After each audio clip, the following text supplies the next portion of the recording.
How did we pay off $124,000 in debt in under 3 years? It started with 2 simple decisions. Here at Wandering Aimfully, we believe money isn't everything. However, we also can't ignore the fact that money is very useful. So we actually tend to see money as a tool for things like self-care and security and optionality and investing in yourself, all of these amazing things that money can do for you. But our finances can often feel like this, just a little bit of like a sinking pit, or they can feel like this where you're barely keeping your head above water. We've been there. What you want it to feel like is a little bit of momentum, like you're just climbing that white wall of your financial freedom and you're trying to get to the top of it. And for us, that momentum came in the form of 2 decisions that absolutely changed our financial life: weekly budget meetings and enough-based financial goals. The first decision came from this realization: you have to know your numbers if you want to grow your numbers. And we still say that to ourselves to this day.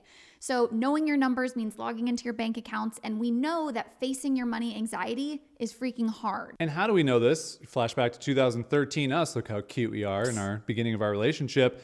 Even though we looked great in denim together, we were allergic to checking our bank accounts. We never logged in, didn't want to look at anything. And when we did look at our bank accounts, we found out we were over $120,000 in debt. Not great. And it felt like it was never ending. It felt like we just kept sinking deeper and deeper. These and poor kids, that was us. I do feel bad for these kids, but I want to know if they're going to get out of it. Like, why didn't they bail sooner? You know what I mean? Oh, it's just great. So yeah, we were these 2 kids in this canoe until we made one change. And that was finally committing to weekly budget meetings. I know it sounds simple, but it was revolutionary for us.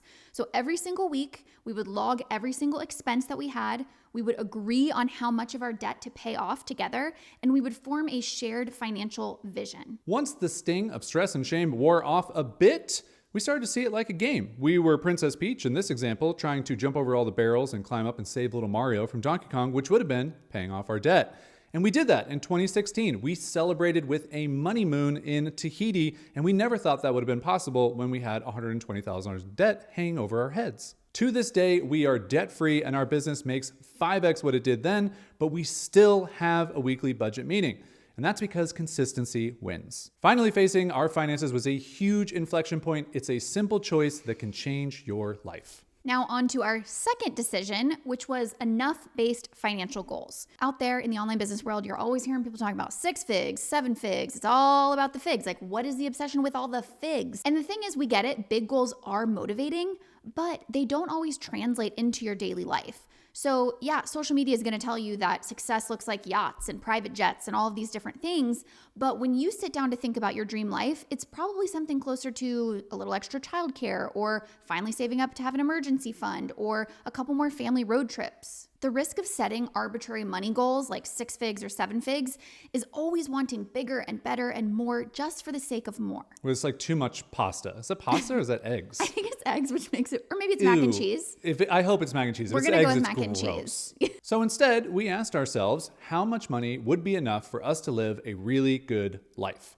And questions that helped us define that number: how big of a house would be enough? How much clothing in our wardrobe would be enough? How much money to travel? How much to invest? How much to give to causes we care about?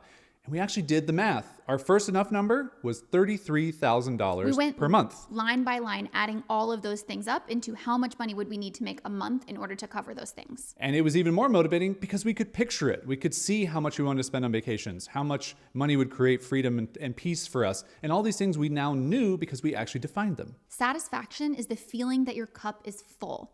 But you'll never know your cup is full unless you define the size of it. Having an enough number helped us realize our business doesn't need to make $1 million for us to feel wealthy. Instead of pushing ourselves to work more and to do more, we take 3 months a year off, and we get to work when we want to, and we get to make time for health and friends and rest. But having an enough number, it doesn't mean that you can't ever want more. It's just that reaching for enough helps you focus more on contentment in the present. So those are our 2 big decisions that helped weekly budget meetings and setting enough-based financial goals to become debt-free, financially secure, and happy.